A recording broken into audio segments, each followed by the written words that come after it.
Hello friends, आपने देखा होगा यूट्यूब पे आपको बहुत सारे लोग दिख जाएंगे बेवजह की बातें बताते हुए कि भाई साहब ये मत करना, वो मत करना, ये किया तो ये हो जाएगा, वो किया तो वो हो जाएगा। लेकिन रियल एक्सपीरियंस कोई नहीं बताता। और रियल एक्सपीरियंस बताता क्यों नहीं? क्योंकि उनके पास होता नहीं।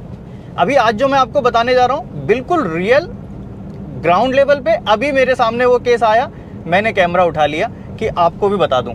क्योंकि ये चीज़ें हर कोई नहीं बताता, क्योंकि हर कोई इतना फील भी नहीं कर पाता। अब मैं क्या फील कर रहा हूँ वो देखिए आप पहले।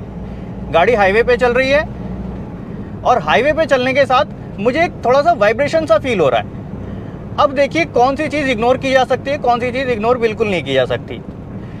देखिए पहले चीज़ तो वाइब्रेशन मेरे स्पीड के साथ बढ़ रहा है या आरपीएम के साथ बढ़ रहा है, ये मुझे देखना होता है। ये नॉर्मल सी चीज़ है और ये समझना होगा आपको अगर गाड़ी चला रहे हैं तो, और गाड़ी में कोई नुकसान नहीं चाहिए, अपने आप को कभी खतरे में नहीं डालना चाहते तो। अब देखिए मेरा जो वाइब्रेशन है, अगर कभी इनकेस आपके साथ ऐसा हो रहा है कि गाड़ी में आपको वाइब्रेशन सा फील हो रहा है, तो पहले तो उस वाइब्रेशन को कैटेगराइज कीजिए, अलग अलग कीजिए। क्यों? क्योंकि वाइब्रेशन कई वजह से आ सकता है। हो सकता है कि इंजन में वाइब्रेशन हो सकता है कि उसके आगे गियरबॉक्स, एक्सल या फिर व्हील में वाइब्रेशन हो, राइट। अब देखिए इसको चेक करने के लिए सिंपल फंडा है। अगर आरपीएम बढ़ने और घटने पे वो वाइब्रेशन बढ़ रहा है और घट रहा है, तो सीधी सी बात है कि ये जो मैटर है आपके इंजन के वाइब्रेशन का है। दूसरी चीज़, अगर वो स्पीड के बढ़ने और घटने से कम हो रहा है या बढ़ रहा है, तो फिर सीधा समझ जाइए वो इंजन की तरफ से नहीं है, उसके आगे एक्सल, एक्सल के आगे व्हील, रिम, टायर, इनमें से किसी में हो सकता है। लेकिन कई बार ये चीज़ें खतरनाक हो सकती हैं हाईवे पे अगर आपको फील होती है। पहली चीज़ तो ये होती है कि साहब अगर टायर में कोई इशू है, व्हील में कोई इशू है, तो मोस्टली आपको स्टीयरिंग पे वाइब्रेशन मिलेगा। जैसे अगर व्हील बैलेंसिंग का इशू होता है नॉर्मली, तो आपको क्या होता है, स्टीयरिंग में वाइब्रेशन मिलता है। लेकिन मुझे स्टीयरिंग में वाइब्रेशन नहीं मिल रहा है, लेकिन गाड़ी की स्पीड जैसे ही बढ़ रही है वैसे ही वाइब्रेशन बढ़ रहा है। अभी मैं थोड़ी सी स्पीड बढ़ाता हूँ तो देखते हैं गाड़ी निकल जाए आगे से। ये नॉलेज नहीं रहती है तो फिर क्या होता है, नुकसान उठाते हैं। अब देखिए मैं स्पीड बढ़ा रहा हूँ और स्पीड के साथ साथ मुझे वाइब्रेशन सा फील हो रहा है। एक बार डोर पे भी दिखेगा आपको, शायद कैमरे में कैप्चर हो ना हो, लेकिन मुझे फील हो रहा है। अब इस कंडीशन में करना क्या है, वाइब्रेशन फील हो रहा है, गाड़ी को मैं पहले लगाऊंगा साइड। और इस कंडीशन में करना भी यही है, आपको भी चेक करना है फिजिकली ज़रूर। अगर नहीं चेक करते तो ज़रूर धोखा उठाएंगे। गाड़ी फ़िलहाल मैंने स्टार्ट छोड़ दी और वो वाइब्रेशन देखो, मैं इंजन से भी चेक कर लेता हूँ। गाड़ी स्टार्ट है, ये देखिए एक्सीलेटर दिया, लेकिन वो वाइब्रेशन नहीं आया। अगर ये इंजन की तरफ से होता तो क्या होता, तो मुझे यहाँ फील होता, तो मैं समझ जाता कि इंजन कंपार्टमेंट में कुछ है, मैं वहाँ चेक करता माउंटिंग टूटा है या क्या ऐसा कुछ है। लेकिन यहाँ अभी वो वाला केस नहीं है। केस क्या है वो दिखाता हूँ मैं आपको, एक मिनट। फोर इंडिकेटर मुझे वाइब्रेशन फील हो रही थी, तो सबसे पहले तो मैं चेक करूँगा अपने टायर, कोई टायर पंचर तो नहीं है।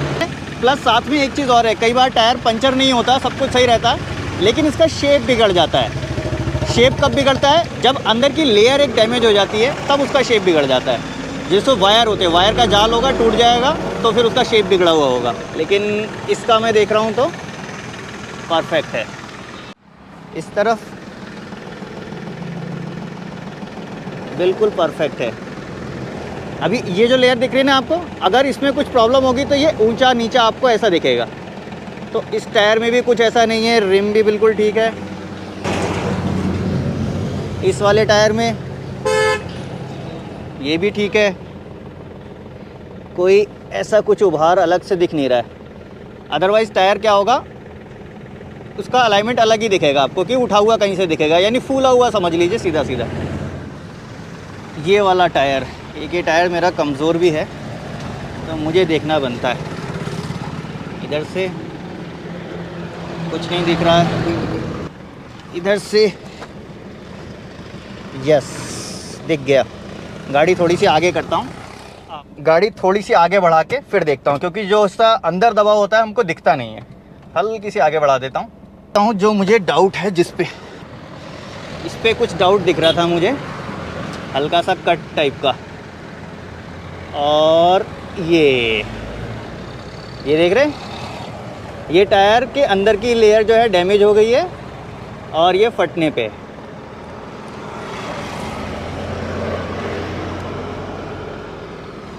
कि ये जो देखिए मुझे वाइब्रेशन फील हुआ, कुछ अलग लगा। मैंने तुरंत गाड़ी को रोका और चेक किया। चेक करने में क्या मिला कि वो जो टायर है बहुत जल्दी फट जाने वाला है, क्योंकि देख रहे हैं पूरा क्रैक हो चुका है। और अब कुछ देर बाद जाते तो ये टायर चलती गाड़ी में फट जाता। अब मुझे मालूम है कि साहब ये मेरा साथ देगा नहीं, तो मुझे जाना पड़ेगा सीधे टायर वालों के पास और नया टायर अभी के अभी लेना पड़ेगा। अगर मैं चाहता हूँ कि किसी मुसीबत में ना फंसूँ तो मुझे ये लेना ज़रूरी होगा। तो फ़िलहाल अब मैं आगे ना जाते हुए यू टर्न ले लेता हूँ, क्योंकि अभी तो मैं शहर में ही हूँ, थोड़ा बहुत ज़्यादा आगे नहीं आया था, मुझे शॉप मिल जाएगी।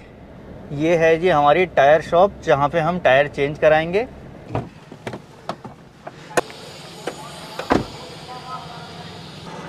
ये देख रहे हैं टायर, मिगलानी टायर।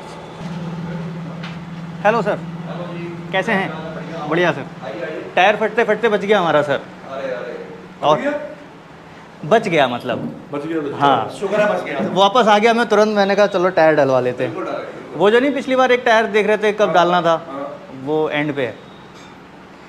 तो भाई साहब ये है कुछ मिगलानी टायर्स रुद्रपुर, और ये हमारे पुराने मित्रों में से भाई साहब, इनके सजेशन के बिना टायर नहीं लेते और इनसे बढ़िया सजेशन कोई देता नहीं। आगे दिखाता हूँ आपको मैं सर।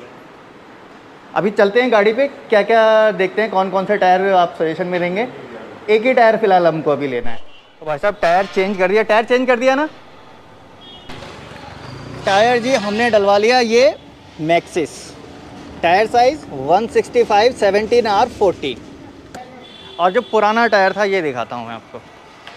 ये कंडीशन क्या थी इसकी, जाने वाला था बिल्कुल, खत्म हो गया। ये देखो ना, फट जाता है। फटने वाला था ना बिल्कुल। ये कंडीशन थी टायर की।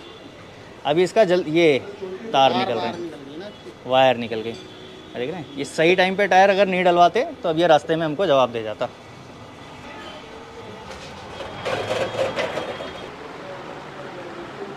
सर जी धन्यवाद बहुत बहुत, टायर डाल दिया आपने, बहुत बढ़िया टायर है। और पैसे बता दीजिए इसके फाइनल।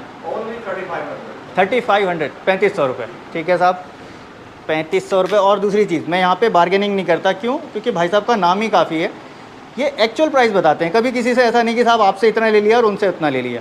अभी जो प्राइस हमको बता रहे हैं आप भी देख के कमेंट बॉक्स में बताइए कि सही बताया इन्होंने या कुछ ऊपर नीचे बताया। फ़िलहाल हम तो अपने भरोसे पे ही हैं।